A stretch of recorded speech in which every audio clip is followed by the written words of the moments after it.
Gold hub తాకట్టులో ఉన్న బంగారాన్ని విడిపించి కొనబడును. అదే రోజు ఆన్లైన్ ధరకు కొని డబ్బులు ఇవ్వబడును.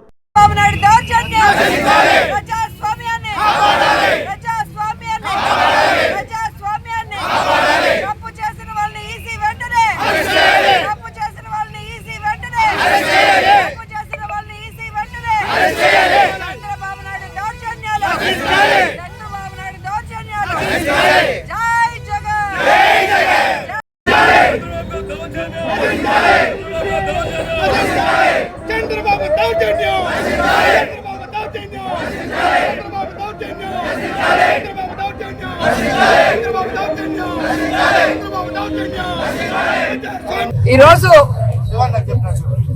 అంబేద్కర్ గారి జయంతి సందర్భంగా అందరూ సంతోషంగా ఘనంగా నివాళులు అర్పించాలని అనేక కార్యక్రమాల్ని రెడీ చేసుకున్నాం.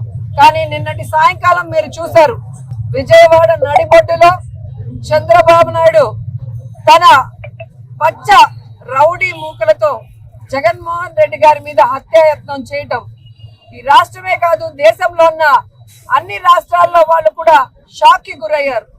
అంటే ప్రజల అభిమానం పొందడానికి ప్రజలకు చేసిన మంచి చెప్పుకోవాలి, లేదా ఏం మంచి చేయబోతున్నామో చెప్పుకొని వారి యొక్క ఆశీర్వాదాలు తీసుకోవాలి. కానీ ప్రజలు అభిమానించే నాయకుడిని లేకుండా చేసి తాను అధికారంలోకి రావాలన్న కుట్ర కుతంత్ర రాజకీయం చంద్రబాబు నాయుడు చేయడం దురదృష్టకరం.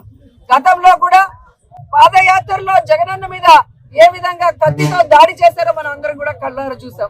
మళ్ళీ ఈ రోజు కరెంటు ఆపి ఏ విధంగా ఆయనని టార్గెట్ చేశారో కూడా కళ్ళారా చూసాం. ఈ రాష్ట్రంలో ఉన్న ప్రతి పేదవాడు ఈ రోజు ఏడుస్తున్నాడు. తమ కోసం ఇన్ని అవమానాలు ఇన్ని కష్టాలు భరిస్తున్న జగన్మోహన్ రెడ్డి గారిని ఈ విధంగా వీళ్ళు టార్గెట్ చేసి ఆయన క్యారెక్టర్ గురించి బ్యాడ్గా చెప్పడం, ఆయన చేస్తున్న పరిపాలనని తప్పుగా ప్రజల్లోకి తీసుకొని వెళ్లాలన్న ప్రయత్నం చేయటం.